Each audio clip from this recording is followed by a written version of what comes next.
신약 성경 히브리서 12장 14절로 17절까지의 말씀입니다.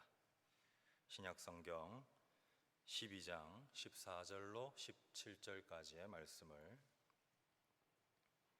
다 같이 합독하도록 하겠습니다. 같이 읽겠습니다. 시작. 모든 사람과 더불어 화평함과 거룩함을 따르라. 이것이 없이는 아무도 주를 보지 못하리라. 너희는 하나님의 은혜에 이르지 못하는 자가 없도록 하고 또 쓴뿌리가 나서 괴롭게 하여 많은 사람이 이로 말미암아 더럽게 되지 않게 하며 음행하는 자와 혹 한 그릇 음식을 위하여 장자의 명분을 판 에서와 같이 망령된 자가 없도록 살피라. 너희가 아는 바와 같이 그가 그 후에 축복을 이어받으려고 눈물을 흘리며 구하되 버림바가 되어 회개할 기회를 얻지 못하였느니라. 아멘. 우리 좌우로 인사하시겠습니다. 사랑하며 축복합니다. 큰 은혜 받으세요. 오늘은 다시 새롭게 하소서라는 말씀으로 제목을 함께 나누도록 하겠습니다. 여러분, 우리가 하루를 시작하면서 세면을 합니다. 세면을 할 때 거울을 보게 되죠. 그리고 외출을 하기 전에 화장을 하거나 또 옷 매무새를 보면서 거울을 통해서 비친 자신의 모습을 봅니다. 자신의 모습을 보면서 바로 잡거나 또 옷 매무새를 고치는 그런 일들을 하는데, 여러분, 성도의 삶에서 하나님의 말씀을 듣고 있는다는 것은 영혼의 거울을 바라보는 것과 같습니다. 말씀은 지금 현재 내 영혼의 거울이 된다는 말씀입니다. 그래서 하나님의 말씀을 통해서 현재 굽어진 나의 영혼의 모습들, 또 흐트러지고 제 방향을 잃어버린 내 영혼의 모습들을 우리가 볼 수 있습니다. 여러분, 성도의 삶에 이러한 작업을 하지 않으면 어떻게 되겠습니까? 세상의 유혹과 죄의 유혹과 마귀의 시험에서 영혼은 계속해서 굽어지고 흐트러져서 왜곡되고 뒤틀리게 됩니다. 그러면 하나님이 원하시는 모습으로 서야 되는데 하나님이 원하시는 모습으로 서지 못하고 하나님께서 오히려 탄식하시는, 슬퍼하시는 모습으로 설 수밖에 없습니다. 또한 하나님의 말씀은 영적 전쟁에서 유일한 공격용 무기가 됩니다. 에베소서 6장을 보면 하나님의 전신갑주를 취하라고 할 때 성령의 검 곧 하나님의 말씀을 가지라라고 전하고 있지요. 그러니까 하나님의 말씀은 이 험한 세상과 원수 대적 이 마귀를 상대함에 있어서, 영적 전쟁을 함에 있어서 반드시 갖추어야 할 무기가 된다는 것입니다. 여러분, 총알이 빗발치는 전쟁터에서 무기 없이 그 한가운데로 뛰어드는 병사의 모습을 한번 생각해 보십시오. 얼마나 무모합니까? 얼마나 위험합니까? 들고 싸울 무기가 없으니 힘 한번 쓰지 못하고 속수무책으로 당하는 그런 모습이 불보듯 뻔하지요. 사랑하는 여러분, 그래서 하나님의 말씀은 영혼의 거울과도 같고 또 영적 전쟁의 무기가 됩니다.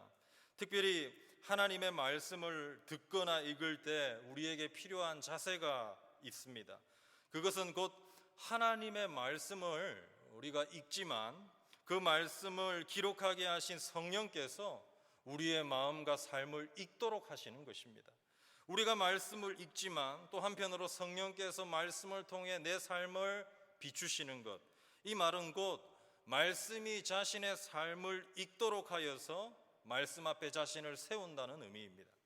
그런 의미에서 오늘 우리는 히브리서 12장 14절 이하의 말씀을 같이 살펴보며 말씀의 은혜가 우리의 삶을 비추고 또 우리의 삶을 읽어내는 그런 시간이 되기를 소원합니다. 여러분, 히브리서는 저자가 불분명한데 초대교회로부터 여러 사람들을 추정합니다. 하지만 저자를 정확히 알 수가 없습니다.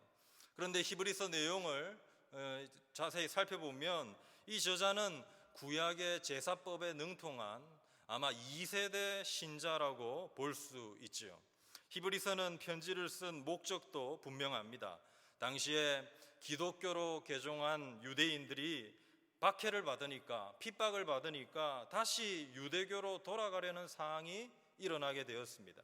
그래서 박해 중에도, 핍박 중에도 믿음을 계속해서 고수하라고, 끝까지 인내하라고, 이러한 목적으로 히브리서를 쓰게 됩니다.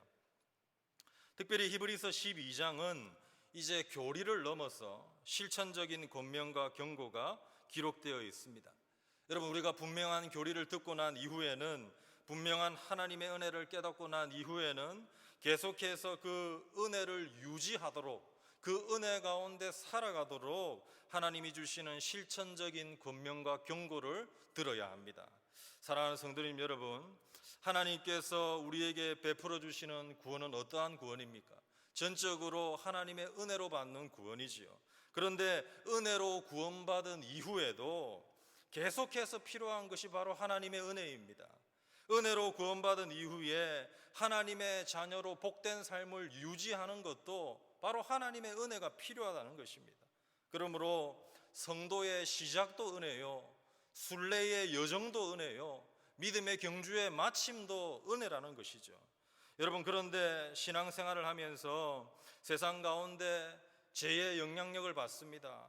죄의 영향력 가운데 살아가며 이 은혜의 노선을 이탈하게 되는 경우가 얼마나 많습니까? 자신도 모르는 사이에 곁길로 들어가서 아차하는 순간에 은혜에서 미끄러지죠. 그리고 율법으로, 행위로, 자신의 의로 떨어집니다.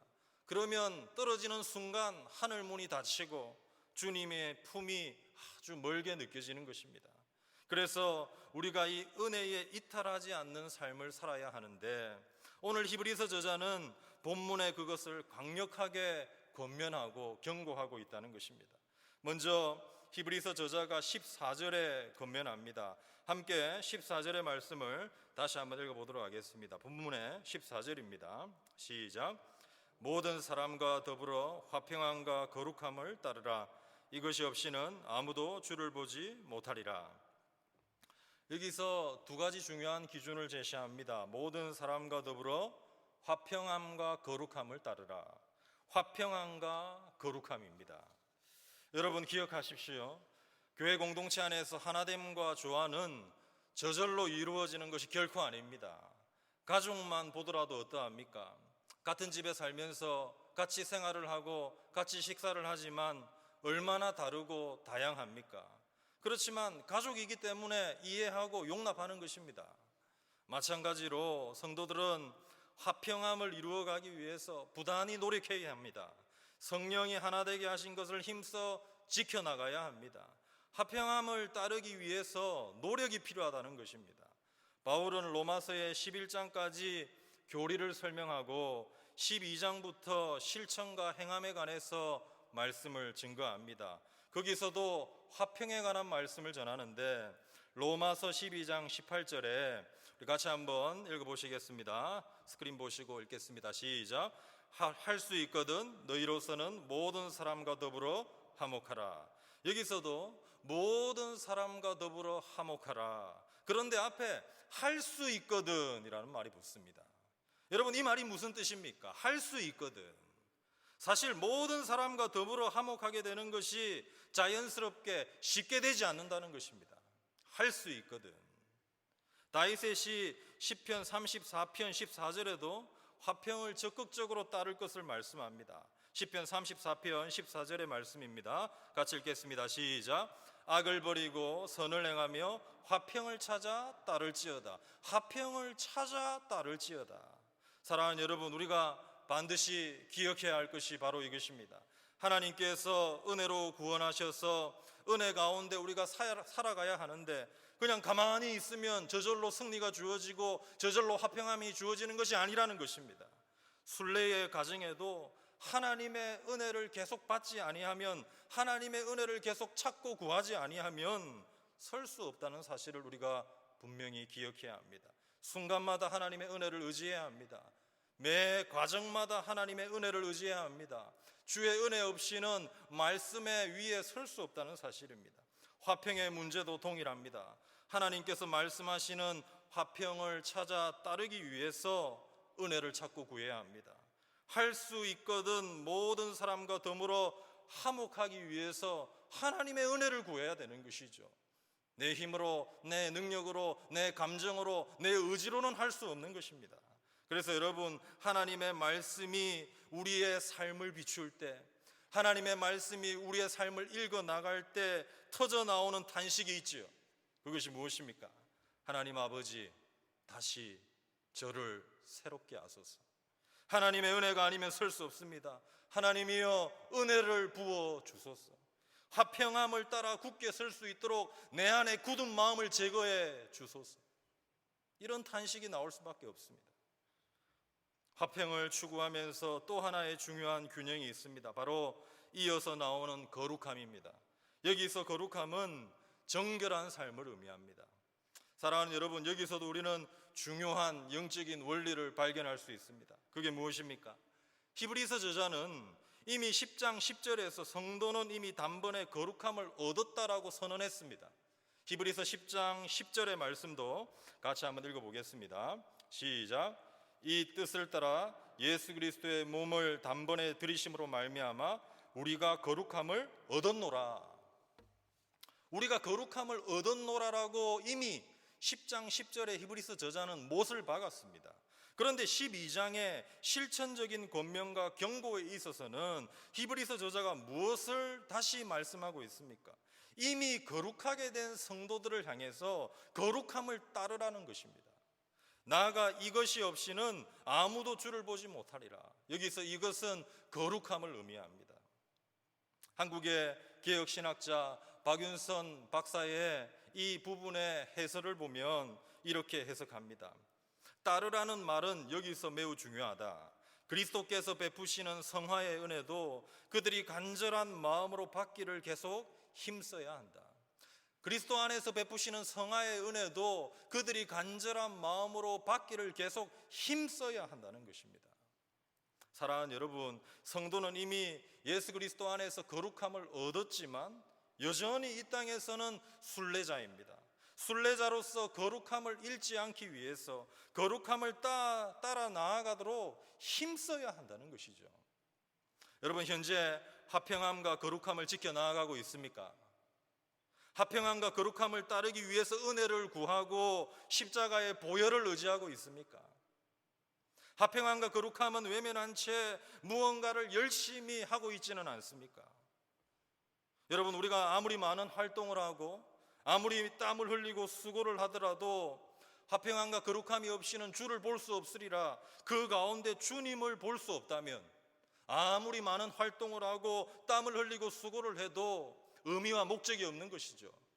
주님이 보이지 않기 때문입니다. 그런데 화평함과 거룩함을 따를 때 어떠한 상황일지라도 그 가운데 주님이 보인다면, 환하게 웃고 계시는 주 예수 그리스도가 보인다면 그곳은 바로 천국입니다. 이것이 얼마나 큰 은혜입니까? 아무리 답답한 상황, 힘든 상황이라도 주님을 볼 수 있다면 답답하지 않죠. 갑갑하지 않죠. 힘들지 않죠.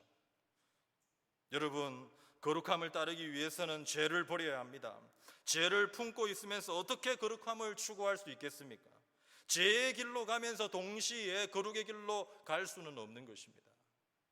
노선을 확실히 정해야 합니다. 잠언에 보면 재미있는 말씀이 나옵니다. 잠언 6장 27절과 28절에 보면 이런 말씀이 나옵니다. 사람이 불을 품에 품고서야 어찌 그의 옷이 타지 아니하겠으며 사람이 숯불을 밟고서야 어찌 그의 발이 되지 아니하겠느냐.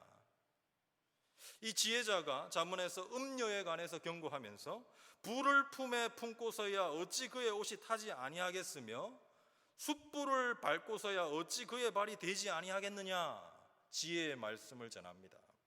여러분, 옷이 타지 않기 위해서는 품고 있는 불을 버려야 됩니다. 발이 되지 않기 위해서는 숯불을 밟고 있는 곳에서 숯불이 없는 곳으로 이동해야 합니다. 마찬가지로 거룩함을 따르기 위해서 죄를 버려야 하는 것입니다. 노선을 변경해야 하는 것입니다. 후회와 회개는 비슷해 보여도 완전히 다릅니다. 회개한다는 것은 노선을 바꾸는 것, 방향을 전환하는 것입니다. 가던 길을 더 이상 가지 않고 돌이키는 것이 회개입니다. 누가복음 15장에 아버지의 집을 떠난 탕자가 허랑방탕하게 살다가 이국 땅에서 돼지의 지엄나무 열매를 먹는 신세가 됩니다. 그 탕자가 후회만 하고 있으면 후회만 하면서 아버지 집으로 돌아가지 않는 거예요. 후회만 하면서 신세 한탄만 하고, 그러면 어떻게 되겠습니까? 그렇게 삶은 끝나는 것입니다. 그러나 탕자가 어떻게 합니까? 후회를 넘어 아버지의 집으로 돌아가겠노라 회개하고 돌이켜 아버지의 집을 향해 걸어갑니다. 비록 거지보다 못한 신세지만 아버지의 집으로 뚜벅뚜벅 그는 걸어가기 시작합니다. 너무나 아름다운 장면입니다. 여러분 한번 생각해 보십시오. 거지보다 못한 신세지만 비로소 드디어 아버지의 집의 방향을 향해 뚜벅뚜벅 걸어가고 있는 탕자, 얼마나 아름답습니까? 이것이 바로 방향을 돌이켜 나아가는 회개입니다. 화평함과 거룩함, 우리는 이 말씀 앞에 자신을 세울 수 있어야 합니다. 그리고 이 말씀이 우리의 삶을 읽도록 해야 합니다. 그때 우리는 이러한 기도밖에 할 수 없다는 것을 깨닫습니다. 주여 다시 새롭게 하소서. 다음으로 히브리서 저자가 15절에 하나님의 은혜에 이르지 못하는 자가 없도록 주의하라고 말씀하고 있습니다. 또 쓴뿌리로 인해서 많은 사람이 더럽게 되지 않도록 조심할 것을 권면합니다. 오늘 본문 15절의 말씀도 한 목소리로 읽어보도록 하겠습니다. 본문의 15절입니다. 시작. 너희는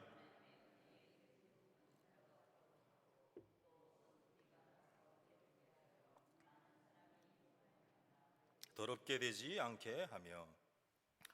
여러분, 히브리서 저자가 쓴뿌리에 관해서 말씀합니다. 이 쓴뿌리로 인해서 많은 사람이 더럽게 된다라고 기록하고 있습니다. 이 쓴뿌리가 도대체 무엇인가? 히브리서를 기록한 저자는 구약에 아주 능통한 사람입니다. 제사법과 또 여러 가지 구약의 율법에 능통합니다.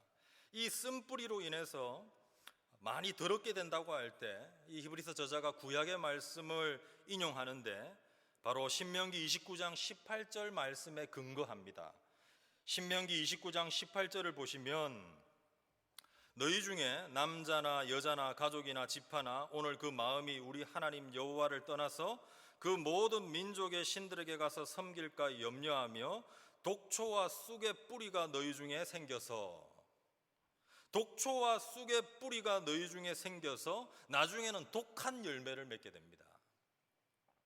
그러니까 히브리서 저자가 말하는 쓴뿌리는 위선과 배교와 같은 하나님을 향한 불신과 의심을 의미한다고 할 수 있죠. 여러분, 죄라는 것은 전염병과 같습니다. 그래서 아주 치명적인 독처럼 퍼져나갑니다. 하나님을 향한 불신과 의심과 같은 쓴뿌리는 결국에 쓴 열매를 맺게 되고, 그것은 나중에 어떻게 됩니까? 쓴 열매로 인해서 자기 자신뿐만 아니라 많은 사람들이 더러워지게 됩니다. 아주 치명적인 독과 같습니다. 그러므로 계속해서 자신을 돌아보고 공동체를 돌아보아야 하는 이유가 바로 여기 있습니다. 불신앙과 의심과 같은 이 쓴뿌리가 결국에는 독이 되어서 쓴 열매가 되어서 아주 심각한 영향을 미치고 많은 사람들을 더럽게 하기 때문입니다. 사랑하는 성도님 여러분, 현재 하나님의 은혜를 은혜로 받지 못하는 불신앙과 의심이 무엇입니까? 하나님을 신뢰하지 못하고 하나님의 방법과 능력을 의심하게 만드는 문제가 무엇입니까? 불평하고 원망하는 이유가 하나님보다 더 크고 하나님보다 더 강한 이유입니까? 그리스도인은 시작부터 끝까지 오직 감사할 것밖에 없습니다. 잘 풀려도 감사고 잘 풀리지 않아도 감사입니다. 무조건 감사할 수밖에 없는 사람이 그리스도인입니다. 여러분, 광야의 이스라엘 백성들을 한번 보십시오. 광야에서 배워야 할 중요한 교훈은 바로 하나님 앞에 감사하는 것입니다. 한번 보십시오. 광야의 이스라엘 백성들은 목이 말랐습니다. 그래서 목이 말라서 불평하고 원망할 때 하나님께서 어떻게 하십니까? 목이 마른 그들에게 반석에서 물이 나오도록 해주셔서 목을 적셔 주셨습니다. 그들은 배가 고파서 고기가 먹고 싶다고 불평하고 원망했습니다. 하나님께서 어떻게 하십니까? 만나와 메추라기를 내려주십니다.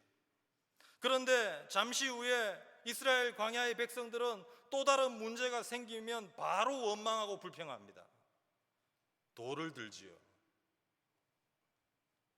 우리가 기억해야 합니다. 성경에 나오는 거의 대부분의 하나님의 능력과 기적과 역사는 어떻게 일어나게 되는 것인가? 바로 문제 때문에 일어나는 것입니다. 홍해 앞에 바다가 넘실대니 완전히 가로막힌 바로 그곳에서 하나님께서 그 홍해를 가르시는 기적을 보게 되는 것이고, 약속의 땅에 들어가야 되는데 분명히 하나님이 약속하신 땅인데 그 약속의 땅을 들어가는 관문에 요단강물이 넘실대고 있습니다. 그때에 그 문제 앞에서 요단강이 끊겨지는 기적을 보게 되는 것입니다. 그러니까 모든 문제는 하나님께서 기적과 능력을 베푸시는 기적의 재료가 된다는 사실을 믿어야 합니다. 그러면 문제 때문에 감사할 수 있습니다. 문제 때문에 하나님의 능력을 보게 될 줄로 믿고 감사하는 것입니다. 할렐루야. 사랑하는 여러분, 현재 하나님의 은혜에 이르지 못하도록 하는 의심과 불신, 쓴뿌리가 과연 무엇입니까? 그것을 제거해야 합니다. 어떻게 제거할 수 있습니까? 기도할 수밖에 없지요. 주여, 다시 새롭게 하소서. 하나님의 은혜에 이르지 못하도록 하는 쓴뿌리를 성령의 불로 다 태워 주옵소서. 더 이상 독이 퍼져 나가지 않고 은혜의 강물이 흘러가도록 주여 새롭게 하소서. 마지막으로 16절과 17절에 히브리서 저자는 음행하는 자, 에서와 같이 망령된 자가 없도록 살필 것을 권면하고 있습니다. 16절과 17절의 말씀도 다시 한번 읽어보도록 하겠습니다. 본문의 16절, 17절의 말씀입니다. 시작. 음행하는 자와 혹 한 그릇 음식을 위하여 장자의 명분을 판 에서와 같이 망령된 자가 없도록 살피라. 너희가 아는 바와 같이 그가 그 후에 축복을 이어받으려고 눈물을 흘리며 구하되 버림바가 되어 회개할 기회를 얻지 못하였느니라. 여러분, 이 시대를 바라보면 너무나 음란한 시대입니다. 최소한의 도덕적인 기준이 점점 무너지고 낮아지고 있는 시대입니다. 성에 대한 윤리적인 기준이 많이 무너졌고 또 앞으로 더 무너져 내려갈 것입니다. 그런데 음행하는 자가 없도록 하라 할 때에 이 말씀이 중요하고 또 무서운 이유가 있습니다. 그게 무엇입니까? 음행하는 자가 없도록 하라. 음행하는 자에게 하나님은 심판하시기 때문입니다. 음행의 죄를 하나님은 결코 가볍게 다루지 않습니다. 하나님의 마음에 합한 자 다윗의 삶을 보면, 다윗의 삶을 그래프로 보면 다윗은 사무엘하 11장까지 하나님 앞에서 성공자적인 모습으로 계속해서 승승장구합니다. 그는 도망자 신세에도 불구하고 하나님을 전적으로 의지했고 그 중심에는 하나님을 향한 갈망이 있었어요. 그러다가 다윗이 온 이스라엘의 왕이 되고 마음에 음욕을 품고 우리아의 아내 밧세바를 간음하고 우리아를 죽게 하는 사무엘하 11장부터 다윗의 삶과 가정에는 먹구름이 끼기 시작합니다. 다윗의 아들 암논이 배다른 누이였던 다말을 겁탈하지요. 이것으로 또 오라비였던 압살롬은 배다른 형제 암논을 죽입니다. 나중에 압살롬은 반역을 일으켜서 아버지의 나라를 빼앗으려 합니다. 결국에는 압살롬까지 죽게 되는 다윗 가정에 비극이 일어나게 됩니다. 다윗 가정에 평안이 없습니다. 계속해서 문제가 일어나게 됩니다. 사랑하는 여러분, 음행을 피하고 음행을 두려워해야 하는 이유가 바로 여기에 있습니다. 하나님께서는 음행을 그냥 가볍게 여기지 않습니다. 반드시 심판하신다고 경고하셨습니다. 히브리서 13장 4절의 말씀을 같이 읽어보겠습니다. 같이 읽겠습니다. 시작. 모든 사람은 결혼을 기이 여기고 침소를 더럽히지 않게 하라. 음행하는 자들과 간음하는 자들을 하나님이 심판하시리라. 음행하는 자들과 간음하는 자들을 하나님이 심판하시리라. 반드시 하나님은 음행의 죄를 엄격하게 다루십니다. 그리고 여러분, 망령된 자 에서는 어떠합니까? 에서는 이삭의 장자로 태어났지요. 둘째 아들이 야곱입니다. 그런데 에서는 장자의 축복권을 가지고 태어나서 하루는 들에 나갔다가 너무 배가 고파서 둘째였던 동생 야곱에게 장자의 명분을 팥죽 한 그릇에 팔아버리고 맙니다. 이러한 행위를 두고 히브리서 저자는 망령된 자 에서라고 규정하고 있습니다. 왜 그렇습니까? 에서는 하나님께서 주시는 영적인 축복 장자권을 아주 소홀히 여기고 지금 당장 배고픔을 면하기 위해서 하나님이 주신 영적인 것들을 약속을 저버린 것입니다. 에서는 영적인 것보다 당장의 필요에 민감한 아주 현세적인 모습의 사람이라 할 수 있지요. 반면에 야곱은 어떻습니까? 야곱은 하나님께서 주시는 영적인 축복에 대한 사모함이 있었습니다.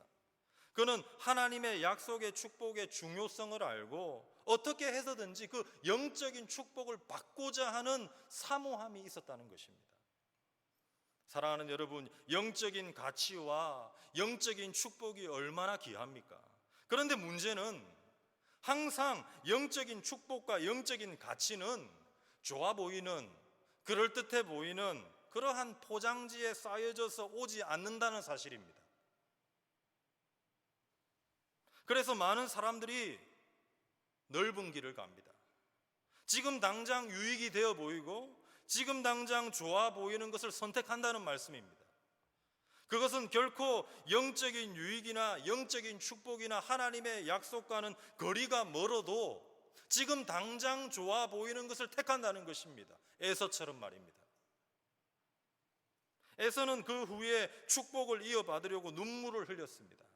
그러나 그 눈물은 진정한 회개의 눈물이 아니었기에 결국에 이삭의 축복은 야곱에게로 흘러가게 되죠.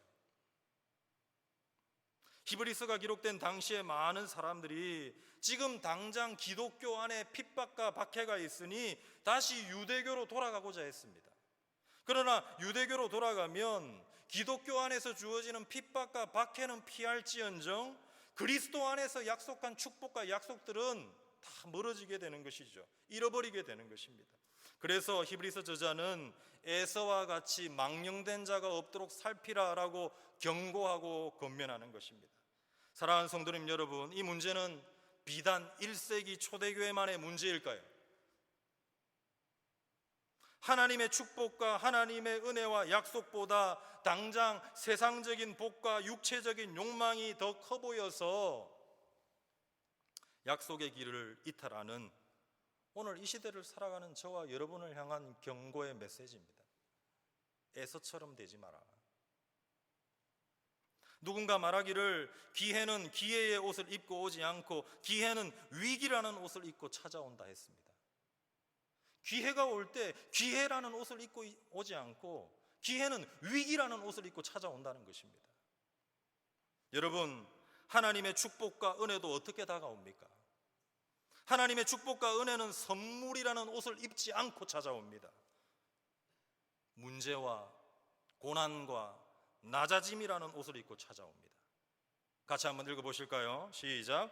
하나님의 축복과 은혜는 선물이라는 옷을 입지 않고 문제와 고난과 낮아짐이라는 옷을 입고 찾아온다. 문제와 고난과 낮아짐이라는 옷을 입고 찾아올 때 그것을 끝까지 유지하고 또 그 가운데 약속하신 하나님의 약속 안에 거하는 것.